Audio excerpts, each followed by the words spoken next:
novi obrazi pomenili v slovenski politiki. Ponovilo se je podobno kot že mandat prej, da ti eksperimenti z novimi obrazi, z novimi stranki resnično ne dajo nobene stabilnosti politiki in takoj na začetku tega mandata je nastal karen zaplet okoli postavitve koalicije. Velika nespretnost zmagovalca parlamentarnih volitev Pozitivne Slovenije in njenega predsednika pri sestavi koalicije tako za vladne, kako tudi pri organih državnega zbora, pri predsedniku je bil še en tak zaplet, ki je nakazoval na to, da enostavno zadeve ne bojo šle po pravi poti. Formiranje vlade, v kateri smo bili del koalicije, ocenjujem, da je vlada šla po poti, po kateri bi morala vsaka resna in pa odgovorna vlada v takšnih razmerah, kot smo pač stopili v vlado, odločil se za nujne ukrepe, kjer se je pričelo najprej z krčenjem javne porabe, glede na to, da Pahorjeva vlada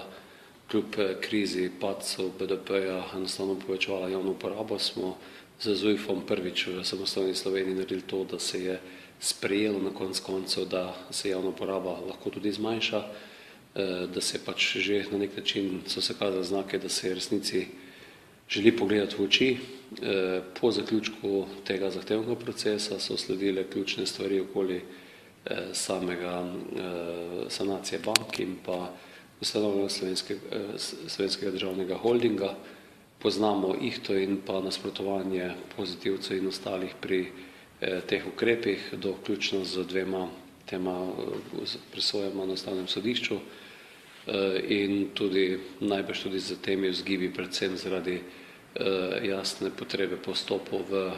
bančne dosjeje, tudi z demonstracijami na cestami, ki jih jaz hočeš nočeš povezujemo tudi s tem. Padec vlade, ki ga je zaznamoval to poročilo protikorupcijske komisije, mislim, da nepotreben. Takrat bi enostavno po mojem prepričanju, tako kot sva s predsednikom Žerjavom na osebnem pogovoru predlagala predsedniku vlade, da pač ne predlaga drugega mandatarja svoje stranke in sem prepričan, da bi vlada takrat, ko je dobila tudi ta zagon z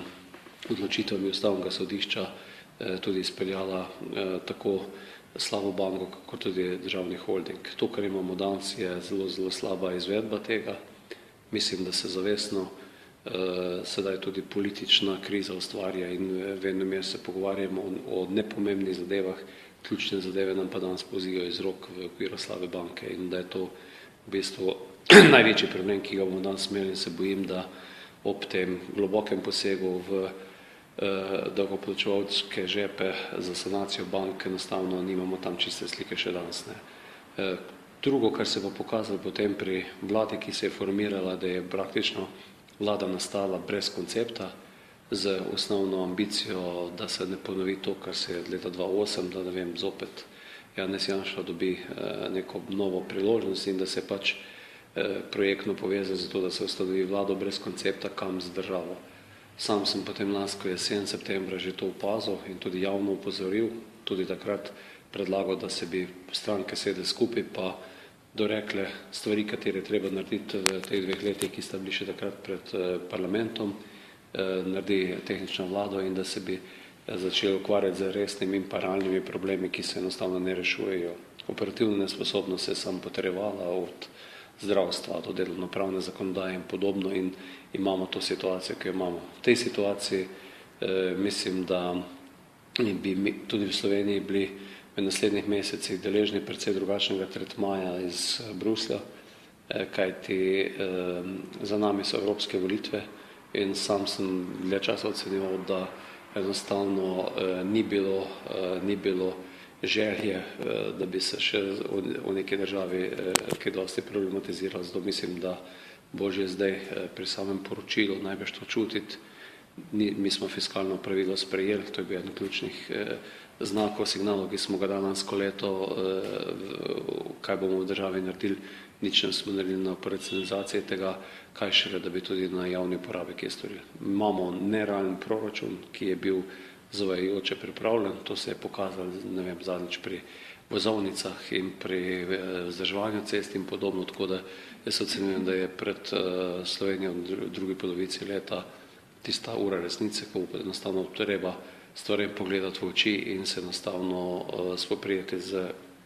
problemi, ki jih enostavno ne rešujemo, pa bi jih morali že začeti 4-5 let nazaj, ob začetku krize. Če bi sklenila, ker vsega tega v tej fazi ne bom mogla napisati,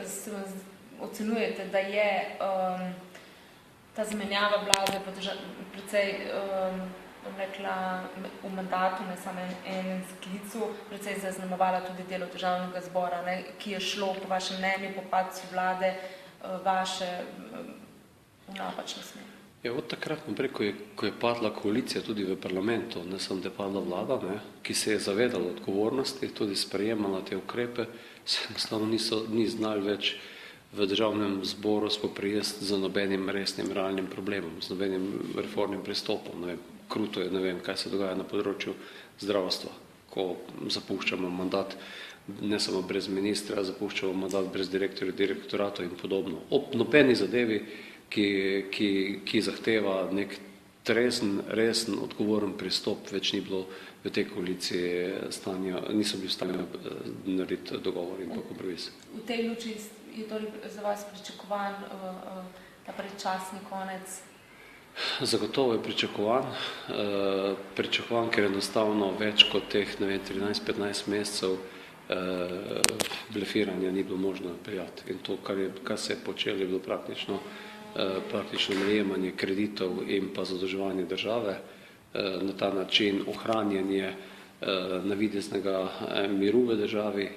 in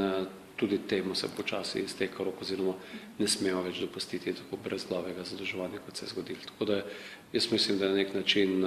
ta spor znotraj PS-a po svoje tudi odrešitev za to koalicijo, ki bi se v drugi polovici leta razgalila do konca, kako neresna in neodgovorna je bila skozi celo leto in še nekaj. Volitve, poleti, če se na kratko to nujno zelo praktično ni najboljše, ampak še vedno boljše, kot da jih ne bi bilo. Če bi kakorkoli predstavljali volitve iz poletnih mesecev ven, imamo vlado šele ob Miklavžu ali pa Božiču. Bistveno prepozno, čim prej mora država priti do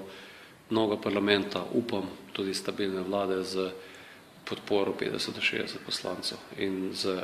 odgovornostjo, da se spoprime z problemi, kateri so te države večkrat evidentni, pa se jih enostavno iz političnih razlogov, iz razlogov prihajajočih volitev pa izgube eventualnih glasov ta vlada ni hotela.